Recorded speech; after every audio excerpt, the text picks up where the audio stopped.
Shalom, selamat pagi, salam sejahtera bagi saudaraku yang dikasihi Tuhan. Apa kabar saudara? Semoga baik ya. Berjumpa kembali bersama saya Pendeta Romuli Siahaan yang tetap mendoakan saudara untuk tetap kuat, semangat dan penuh pengharapan di dalam Tuhan kita. Amin. Sebelum kita melanjutkan aktivitas pada hari ini, mari kita meluangkan waktu untuk mendengar dan merenungkan firman Tuhan. Biarlah Roh Kudus menerangi hati dan pikiran kita, sehingga firman Tuhan bekerja dengan leluasa, menuntun dan mengajar kita untuk dapat melakukan yang baik seperti yang dikehendaki oleh Tuhan. Marilah kita berdoa. Ya Allah Bapa yang Maha Baik, kami bersyukur atas penyertaan-Mu dalam kehidupan kami sampai pada hari ini. Sebagaimana hari-hari yang telah kami lewati, kami percaya hari ini Tuhan selalu menyertai dan memberkati kami. Tuntun dan ajarlah kami Tuhan untuk selalu berjalan di dalam terang kasih-Mu. Berkati kami dalam segala pekerjaan kami, dan biarlah kami boleh menikmati setiap berkat Tuhan dengan rasa syukur, dan kami terus memuji Engkau. Kami mau belajar dari firman Tuhan. Terangilah hati dan pikiran kami, supaya kami dapat mengerti firman-Mu dengan baik. Dan biarlah firman Tuhan menuntun hidup kami, menjalani hari-hari yang Tuhan berikan kepada kami dengan baik. Terima kasih Bapa, berfirmanlah Engkau sebab kami telah siap mendengar. Kasih karunia dan damai sejahtera dari Allah Bapa Tuhan kita, dan dari anaknya Tuhan Yesus Kristus dan Roh Kudus menyertai saudara sekalian. Amin. Firman Tuhan untuk kita pada hari ini yang ditetapkan menurut Almanak HKBP, Kamis 2 Oktober 2025, tertulis dalam kitab Kejadian 35 ayat 3. Dalam bahasa Batak, Sada Musa 35 ayat 3. Demikianlah dikatakan. Beta mahitana koptu betel. Asa hupauli disi sadalang gatan di debata. Nama ngalusiau di ari hagotatki. Jala didongani au di dalan nahudalani. Marilah kita bersiap dan pergi ke Betel.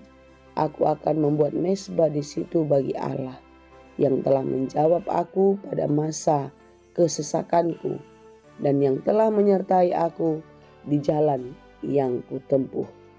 Demikianlah pembacaan firman Tuhan. Saudara-saudara yang dikasihi Tuhan, mari kita merenungkan kembali perjalanan kehidupan kita sejak kita kecil. Seberapa taatkah kita mendengar panggilan?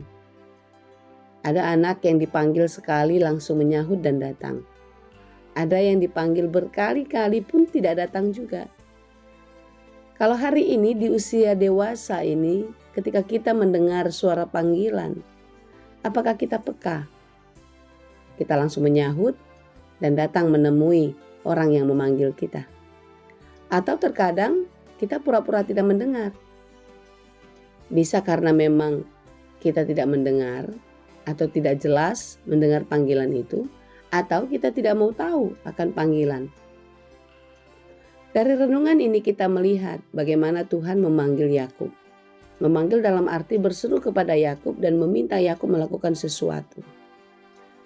Tuhan meminta Yakub untuk datang atau kembali ke Betel dengan mendirikan atau membuat suatu mezbah penyembahan kepada Allah. Tanpa banyak dalih, tanpa banyak ini dan itu, Yakub langsung bergegas. Dan kita bisa melihat apa yang dilakukan Yakub sebelum dia berangkat dan melakukan itu semua. Di dalam persiapannya sangat matang. Dan tidak hanya dirinya, tetapi semua orang yang bersama-sama dengan dia. Dia meminta supaya mereka mempersiapkan diri dengan cara menjauhkan dewa-dewa asing yang ada di tengah-tengah kehidupan mereka. Mentahirkan dan menyucikan hidupnya dengan cara membersihkan semua termasuk pakaian-pakaian mereka. Lalu mereka berangkat ke Betel. Saudara yang dikasihi Tuhan, ketika kita hendak datang kepada Tuhan, apakah kita boleh datang begitu saja? Ya, memang Tuhan Maha tahu, Tuhan Maha mengerti, tapi sebenarnya Tuhan bukan mau melihat bagaimana engkau datang atau seperti apa tampilanmu datang kepada Tuhan. Tetapi yang Tuhan mau adalah bagaimana kita siap mempersiapkan diri untuk datang kepada Tuhan. Tidak mesti dengan baju baru, tidak mesti dengan pakaian yang mahal, dengan perhiasan dan lain sebagainya. Ya, kalau ada nggak apa-apa dipakai saja. Tapi terkadang banyak orang yang susah karena itu semua, bukan? Tuhan tidak melihat itu, tapi Tuhan melihat hati kita. Tetapi bukan berarti kita tidak penting untuk datang kepada Tuhan dengan kehadiran yang benar-benar dipersiapkan. Tukarlah pakaianmu, artinya pakailah pakaian yang layak untuk datang kepada Tuhan.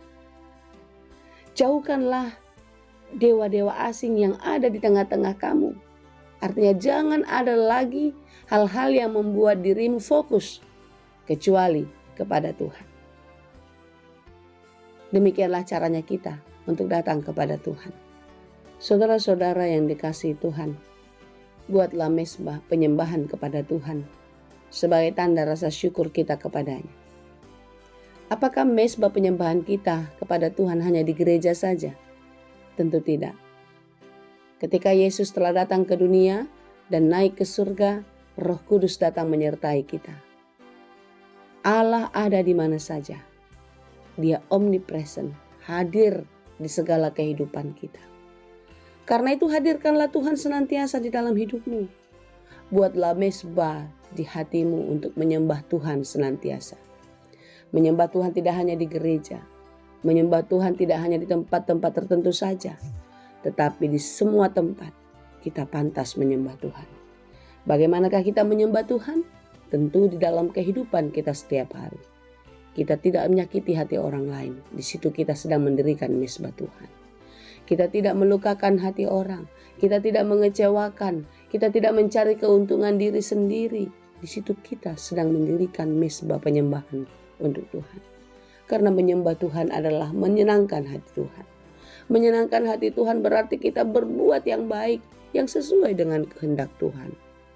Oleh sebab itu saudara-saudara, ketika kita fokus kepada dunia, fokus kepada masalah-masalah kita, fokus kepada diri kita sendiri, kita sedang merusak mezbah untuk Tuhan. Karena itu, buanglah, singkirkanlah itu, tahirkanlah hatimu, sucikanlah hatimu, artinya arahkanlah hatimu hanya kepada Tuhan. Tukarlah pakaianmu, jika dikatakan di ayat 2. Artinya semua pakaian-pakaian yang melekat secara duniawi, yang membuat hatimu terikat dan fokus kepadanya, tukarlah. Pakailah pakaian kebenaran, pakaian yang dikenan oleh Tuhan. Saudara-saudara yang dikasihi Tuhan, marilah kita membuat mezbah penyembahan kepadanya. Dan teruslah menyembah Tuhan di dalam kehidupan kita setiap hari, sedari pagi sampai malam nanti. Demikianlah setiap hari kita menyembah Dia di dalam kehidupan kita. Kiranya Tuhan menolong dan memberkati kita senantiasa. Amin. Terima kasih Tuhan untuk firman-Mu hari ini. Biarlah kami seperti Yakub yang peka akan panggilan Tuhan dan mau bergegas untuk berbuat kebaikan. Berbuat hal-hal yang benar seperti yang Engkau kehendaki. Bapa, biarlah setiap hari hidup kami menyembah Engkau. Biarlah setiap hari Engkau kami permuliakan melalui hari-hari, pekerjaan, kehidupan yang kami lewati. Jangan biarkan kami fokus kepada dunia. Jangan biarkan kami fokus kepada masalah kami dan bahkan kesenangan diri kami. Tetapi biarlah kami fokus kepadamu dan hanya menyembah Engkau karena Engkau tahu apa yang terbaik untuk kami. Tolong kami Bapa, mampukan kami untuk terus meninggikan Engkau di dalam kehidupan kami.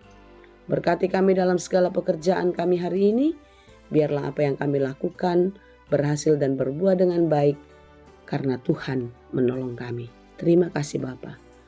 Berkati saudara kami yang berjuang, yang bergumul karena pergumulan hidupnya, yang sakit, biarlah Engkau menguatkan dan meneguhkan mereka. Dan biarlah iman mereka tetap percaya hanya kepadamu saja. Terima kasih Tuhan, di dalam Yesus kami berdoa.